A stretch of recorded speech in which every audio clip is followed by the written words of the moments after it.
Hello friends, कैसे हैं आप लोग। कल हम लोग पढ़े थे एक्सरसाइज 1.3 का 3 नंबर तक का सवाल। आज हम लोग शुरू करेंगे 4 नंबर सवाल से।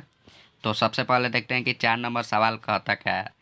तो 4 नंबर सवाल है 0.99 0.999999 ऐसे करके बार बार आते जा रहा है को P/Q के रूप में व्यक्त कीजिए।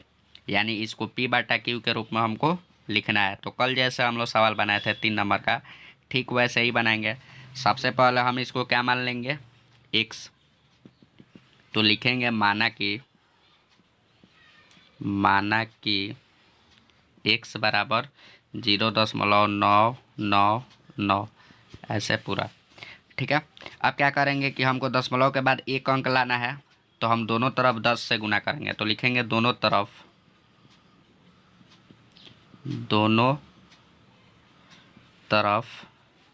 10 से गुणा करने पर, दोनों तरफ 10 से गुना करेंगे तो क्या हो जाएगा फ्रेंड्स, 10x इक्वल टू 9.99 ऐसे आते जाएगा। तो हम इसको क्या लिख सकते हैं, 10x इक्वल टू 9 को अलग कर लेंगे और लिखेंगे 0.999। ठीक है।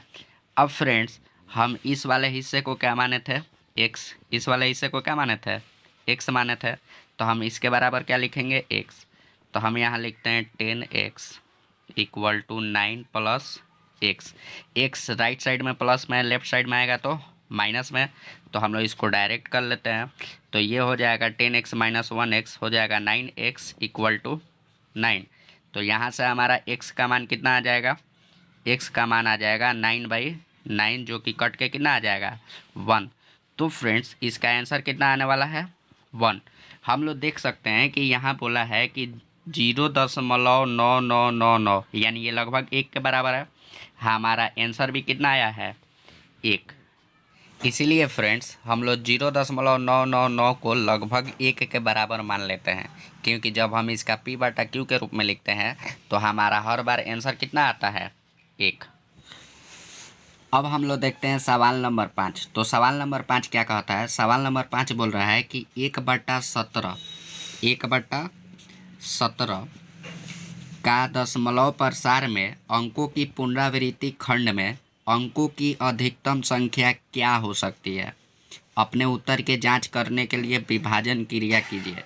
यानी फ्रेंड्स बोल रहा है कि जब हम 1/17 को डिवाइड करके जब हम इसका दशमलव प्रसार लिखेंगे तो उसमें जो दशमलव के बाद अंक बार बार आएगा उसकी संख्या कितनी हो सकती है। तो फ्रेंड्स चलिए हम इसको सॉल्व करते हैं।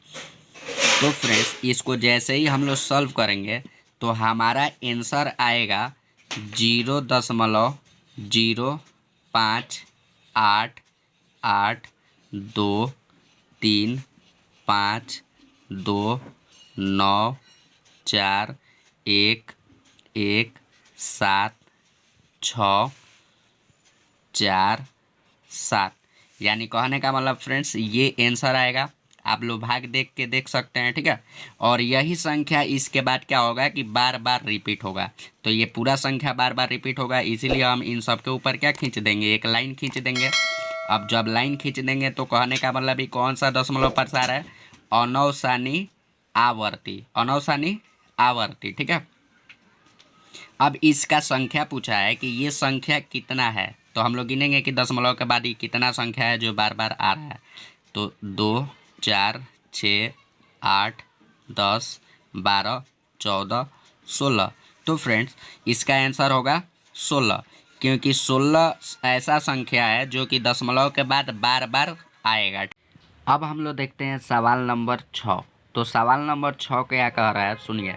P/Q जहाँ Q is not equal to 0 के रूप की परिमेय संख्याओं के अनेक उदाहरण लीजिए जहाँ P और Q पूर्णांक हैं जिनका 1 के अतिरिक्त अन्य कोई उभयनिष्ठ गुणनखंड नहीं है और जिसका शांत दशमलव निरूपण है। क्या आप यह अनुमान लगा सकते हैं कि Q को कौन सा गुण अवश्य संतुष्ट करना चाहिए। तो फ्रेंड्स इसमें बोला है कि उदाहरण लेना है किसके रूप का, P/Q के रूप का, ठीक है। और वो दशमलव प्रसार कैसा होना चाहिए, शांत होना चाहिए। और संगे संगे हमको बताना है कि Q को कौन सा गुण होना चाहिए, ठीक है। तो हम लोग एग्जाम्पल लेते हैं, जैसे हम एग्जाम्पल ले लेते हैं 2/5। तो देखिए फ्रेंड्स P/Q के रूप में हम लोग लिख लिए, जहाँ Q 0 के बराबर नहीं है। इसका यदि हम आंसर लाएँ तो कटाएंगे तो इसका आंसर कितना आएगा, 0.4, जो कि ये कौन सा दशमलव प्रसार है, शांत दशमलव प्रसार है। तो ये तो संतुष्ट किया।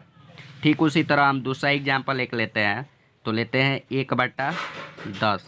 1/10 लेंगे तो इसका आंसर कितना आएगा फ्रेंड्स, 0.1। तो देखिए ये भी P/Q के रूप का है, जहाँ Q 0 के बराबर नहीं है और इसका भी जो दशमलव प्रसार आया है वो शांत है। एक और एग्जाम्पल हम लोग ले लेते हैं, तो एक और एग्जाम्पल ले लेते हैं 3/2। इसको जब हम कटाएंगे तो ये कितना आ जाएगा, 1.5। तो ये भी देखिए फ्रेंड्स P/Q के रूप का है, Q 0 के बराबर नहीं है और इसका दशमलव प्रसार भी क्या है, शांत है, ठीक है। तो अब बोल रहा है कि Q को कौन सा गुण अवश्य संतुष्ट करना चाहिए। तो फ्रेंड्स देखिए यहाँ जो Q है 5 है, यहाँ जो Q है 2x5 के रूप का है, और यहाँ भी जो Q है वो 2 है, ठीक है।